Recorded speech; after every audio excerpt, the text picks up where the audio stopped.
Mas Wowi ini sopo toh Mas? Jadi kalau ditanya siapa Bosman gitu ya, saya adalah emang sengaja mengacurkan bangsa Indonesia. Jadi by all means Malaysia ini memang sedikit nakal. Mas Wowi, apa kabar? Baik, apa kabar Mas? Bosman yang sontoloyo. Ini ngetop banget, tapi mungkin anak-anak muda nih khususnya yang penontonku mungkin pengen kenal sih. Mas Wowi ini sopo toh Mas? Saya itu singa tua yang luka. Kemudian daripada merusak, ya saya menulis. Kebetulan hobi saya adalah menulis dan saya adalah amateur writer kali ya. Amateur writer itu bukan karena komersial, tetapi karena setiap hari saya punya diary. Zaman dulu saya punya diary. Jadi sekarang sejak 2011 diary-nya saya pindahin ke Facebook. Cuman nama peristiwanya saya sadurkan supaya saya ada memori sedikit gitu ya. Nah saya heran kenapa buku harian saya dibaca orang, itu aja yang saya heran gitu. Jadi kalau ditanya siapa Bosman gitu ya, saya adalah amateur writer. Gokil, amateur writer tapi bisa memprediksi masa depan. By data, tapi always by data ya. Mas Wowi katanya pernah mewawancarai 400 teroris. Sebutin 5 tersangka teroris yang susah ketebak gitu. Jadi dari 2009 sampai 2013 saya memang aktif sekali di dalam membantu negara karena saya merasa terorisme itu adalah act of war, atau terorisme itu adalah tindakan perang yang terkecil. Jadi perang sel, dan dia menggunakan aksi teror atau menakut-nakuti. Tujuannya kalau di negara berkembang seperti Indonesia berbeda dengan sebuah aksi teror di negara maju seperti misalnya di Jepang itu. Kalau di sebuah negara maju, aksi teror dipakai untuk merubah kebijakan. Kalau di negara berkembang seperti di Indonesia adalah merubah pemerintahan. Jadi saya pikir ujung-ujungnya pasti memecah NKRI, dan darah merah kita langsung keluar kalau teroris ini arahnya merubah NKRI gitu ya. Know-how saya adalah bagaimana mengetahui pola pikir mereka kemana, patternnya. Saya interview biasa, mereka bahkan tidak menyadari bahwa itu adalah bagian dari interview. Bukan sekedar bukan collect data, bahkan kita ada cara untuk bertanya. Yang menarik adalah seorang Malaysia, agen dari Inggris yang namanya Nurdin M. Top, emang sengaja mengacurkan bangsa Indonesia. Jadi by all means Malaysia ini memang sedikit nakal. Kita disusupi dengan Nurdin M. Top, dan dia punya kemampuan linguistik pattern yang sangat luar biasa. Beberapa kali dokumen saya menyaksikan, dia dalam kurang dari 5 menit bisa membuat orang teriak Toto Allahu Akbar dan berani jihad. Bener-bener cara pengerubah itunya, dan itu menggunakan dengan waking hypnosis, alias dia tidak memakai orang yang tutup mata tidur gitu ya, seperti yang di komersial itu. Dia nggak kayak uya-uya ya. Dan itu kelihatan masih rendah memang ilmunya yang menggunakan tidur itu hipnosis. Tapi waking hypnosis itu benar-benar sadar, mata terbuka, kesadaran penuh, dan dia menggunakan linguistik pattern yang sangat luar biasa. Polanya saya pelajari, saya bilang gila nih orang, 5 menit aja anak. Waktu itu saya lihat ada videonya di Cirebon, 2 anak, cewek 1, cowok 1 dipanggil ngomong tentang jihad, Toto Allahu Akbar, dan bersiap mati untuk doktrin yang ditaruh oleh Nurdin M. Top. Saya bilang gila nih kalau didiemin gitu ya. Nah, tapi ya bersyukurnya bahwa dia udah selesai, chapter itu udah selesai, dan selama 5 tahun itu pengalaman menarik buat saya, berkontribusi sedikit. Bukan saya adalah bagian dari lembaga tertentu, tapi ini adalah berkontribusi sedikit bagaimana supaya terorisme yang mengatasnamakan agama, yang mau mecah belah NKRI sekarang bisa dikatakan sudah selesai. Tapi yang jelas yang menjadi pahlawan menurut saya adalah Pak Tito Karnavian, orang-orang yang di dunia kepolisian saat ini, yang dialah actionnya ya. Kalau saya kan cuma polanya atau patternnya atau mindsetnya saja yang saya pelajari. Mudah-mudahan menjawab apa sedikit. Yes, waduh, saya nanya saya yang merinding. Nah, Mas Wowi, pertanyaan ketiga kan, Mas Wowi pernah bilang nih, orang-orang harus paham cara dunia ini bekerja. Bisa nggak sih Pak di-share poin terpenting, minimal kita sebagai orang awam tuh harus ngerti apa sih maksudnya gitu, dunia ini bekerja tuh seperti apa gitu. How the world work, bahasa Inggris susah bener ya. How the world work. Gitu. Jadi tidak pernah berubah sejak tahun 45. Jadi sebelum tahun 45 dunia ini bergeser jauh, tapi setelah tahun 45 ke sini dunia ini tidak bergeser jauh. Setelah Long Telegram, ada sebuah buku yang menarik yang ditulis George Kennan, di mana dia adalah menaruh foreign policy yang diatur adalah Eropa adalah negara produsen, Amerika negara produsen, kemudian Timur Tengah adalah negara energi, kemudian Afrika adalah bahan bakunya Timur Tengah, Amerika Latin adalah bahan bakunya Amerika. Kemudian Asia seperti Indonesia, Asia Tenggara, India, dan China adalah market. Kalau market itu tidak boleh miskin, tidak boleh kaya, gitu ya. Nah, kalau negara produsen harus kaya. Negara sumber bahan alam tidak boleh kaya. Bahkan harus lebih miskin daripada negara market, gitu ya. Itu memang disetel seperti itu. Suatu hari di tahun 80-an, 90-an, di mana musuh Amerika adalah Soviet, zaman presidennya adalah Ronald Reagan. Mereka fokus di Timur Tengah karena energi, dan tahun 91 Soviet rata tanah. Fokus mereka terhadap energi itu lupa bahwa ternyata China membangun manufaktur. Dan China membangun manufaktur itu bukan sendirian, dia dengan geng globalis dalam tanda petik ini ya. Tahun 80-an itu masuk ke China hanya sebagai labor murah. China membangun produksi. Nah, begitu China 20 tahun kemudian, dunia shock di tahun 2008 pada saat Olimpiade Beijing. Di situ dunia shock karena China mendadak menjadi negara produsen. Dan Amerika udah telat, realize-nya, sadarnya sudah telat gitu. Ternyata Cina udah merubah dirinya menjadi negara produsen gitu. Kalau dia negara produsen, maka dia harus punya satu market, dua sumber bahan baku. Cina itu bahan bakunya dari nggak usah dijawab gitu ya. Dan negara yang jadi bahan baku itu harus miskin. Nah, negara yang jadi pasarnya dia yaitu Amerika dan Eropa tidak boleh kaya, tidak boleh miskin. Itu disetel sama Cina sekarang. Jadi kalau pemerintah tidak paham how the work, bener ya? Ya kayak sekarang ini kita kayak kikuk mau dagang apa salah semua, pertanian tidak bisa independen, pupuk aja impor dan lain sebagainya karena nggak ngerti gitu ya. Nah, kita coba mengingatkan bahwa kalau sebagai Anda pengelola negara tapi nggak ngerti how the work, ya seperti sekarang berantakan. Nah, ini kita buka makanya. Mas Wowi, ini kan kalau orang awam nih ngelihat propaganda di dunia ini kan ya bisa jadi hoax gitu ya. Sebenarnya propaganda itu rumornya tuh ada nggak sih yang kayaknya nggak mungkin gitu, tapi it's real gitu. Propaganda itu ilmu makrifat, ilmu tertinggi dari strategi mempengaruhi orang lain. Jadi yang paling rendah namanya agitasi. Agitasi itu adalah mengajak. Provokasi mengajak dan bergerak. Propaganda adalah changing mindset. Jadi ini semua bertahap. Mengajak dulu, mengajak dan bergerak, kemudian changing mindset. Propaganda itu bukan sekedar informasi satu aja, itu masih agitasi namanya. Propaganda itu changing mindset. Misalnya kita ingin Indonesia ini negaranya khilafah gitu. Ini contoh saja. Mereka punya cara melakukan agitasi, provokasi supaya nanti oh iya ya, kita harus merubah menjadi khilafah. Itu contoh propaganda. Namanya changing mindset. Jadi kalau sepotong-sepotong nggak bisa dibilang itu propaganda. Jadi harus hati-hati, sepotong-sepotong ini bagian dari pasal-pasalnya ini. Counter propagandanya pun kita udah harus siap.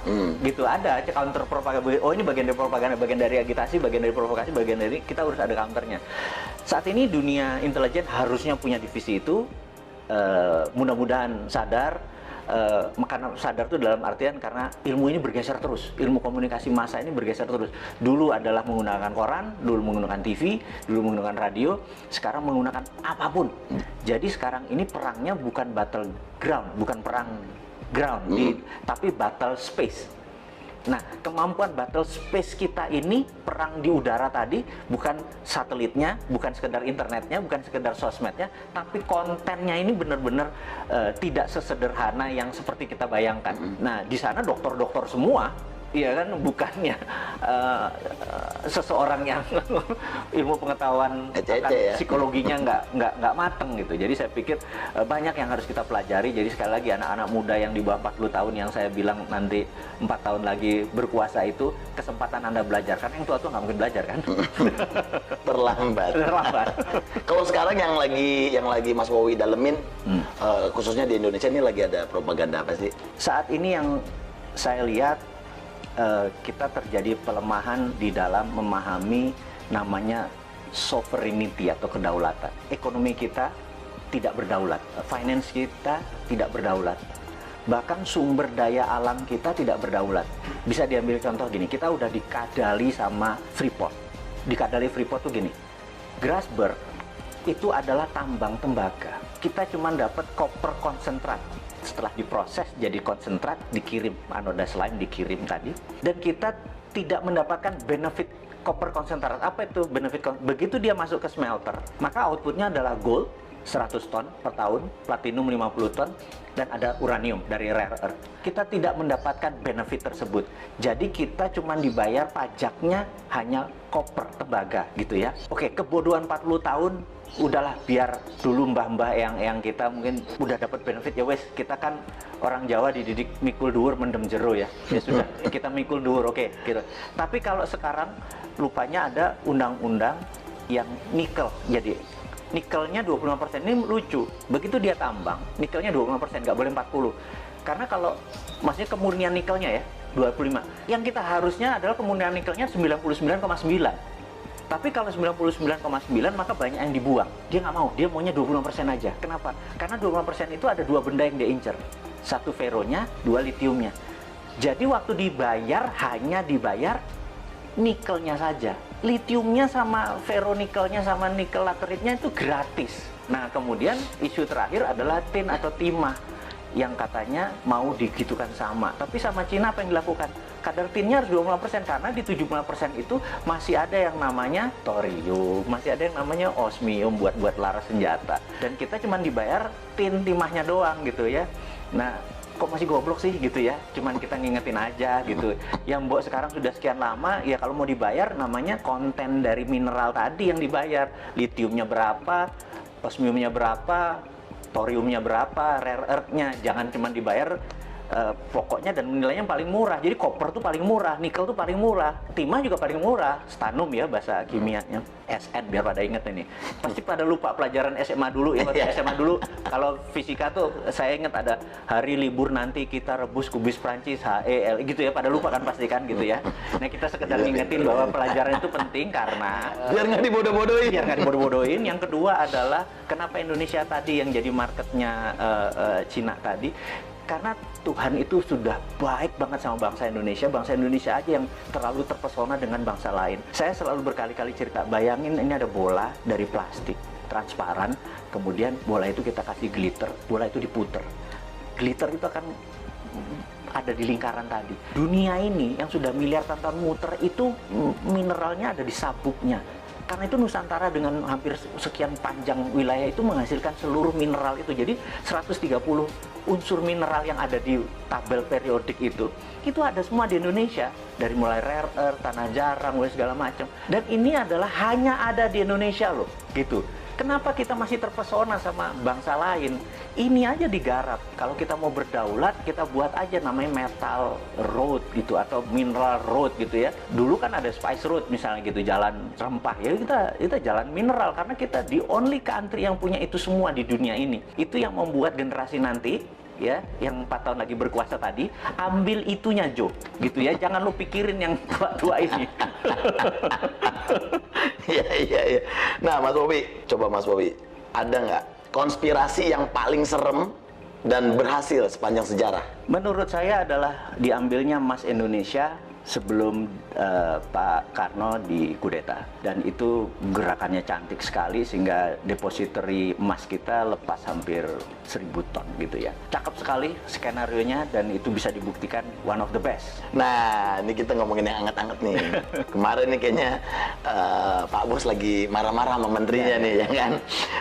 Gimana Mas Wowi menanggapi statement Presiden kemarin yang kayaknya bakal ada reshuffle kabinet nih, gimana? Kalau saya lihat tujuannya Pak Presiden adalah mengingatkan, jadi early warning untuk semuanya bergerak. Tapi kalau kapabilitas dan kapasitasnya memang tidak ada, menurut saya dalam 2-3 bulan ke depan benar-benar diganti secara fisik. Saran saya, karena ini bukan biasa saja, ini udah extraordinary, jadi udah bukan extraordinary lagi, udah extraordinary karena economic at war. Di dalam economic at war itu hampir no law, nggak ada hukum. Hukumnya adalah survival of the nation, hukumnya. Jadi gimana bangsa ini supaya survive. Jadi jangan, survive-nya harus cara kayak gini, nah itu lagi normal. Sekarang nggak peduli cara, yang penting bangsa ini survive, intact, utuh, dan cepat. Yang diganti saran saya adalah semuanya. Semuanya, bedol desa ya? Bedol desa. Semuanya bongkar ya? Benar. Nah, kalau menurut Mas Wowi, 5 negara yang punya sistem pemerintahan paling oke? Saat ini menurut saya negara yang paling oke adalah Cina. Karena struktur Cina adalah single party, partainya satu, yaitu PKC, Partai Komunis Cina, dan di dunia ada 7 negara yang single party, salah satunya Meksiko. Jadi dengan adanya single party, mereka bisa orang yang menjadi pemimpin itu benar-benar orang yang memang bukan 5 tahunan, memang punya karir dari bawah ke atasnya baik. Jadi bukan komunisnya, sekali lagi ya, yang itunya ya. Jangan salah persepsi ya. Kan? Karena yang single party country.